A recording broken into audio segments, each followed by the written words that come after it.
നമ്മൾ ഇന്ന് വന്നിട്ടുള്ള ഒരു നല്ല ടേസ്റ്റി ആയിട്ടുള്ള ക്രീമി ഒരു മിഠായിയാണ്. വൈറ്റ് ചോക്ലേറ്റ് ഉള്ളിലുള്ളതെന്ന് കേട്ടു. നോക്കാം അല്ലേ വൈറ്റ് ചോക്ലേറ്റ് ആണുള്ളത്. ചോക്ലേറ്റ് അല്ല, പക്ഷെങ്കിൽ ഒരു ബബിളക്കം പോലെയാണ്. വൈറ്റ് കളറാണ്, ചോക്ലേറ്റ് പോലെ അല്ല ഇത്. പിന്നെ നല്ല ടേസ്റ്റാണ് കേട്ടോ. പൊളിച്ചോ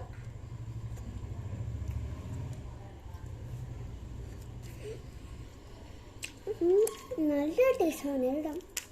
എല്ലാവരും ഇത് ട്രൈ ചെയ്യണം. ഇത്ര നല്ലൊരു മുട്ടയാണ് ഇത്. നോക്കൂ.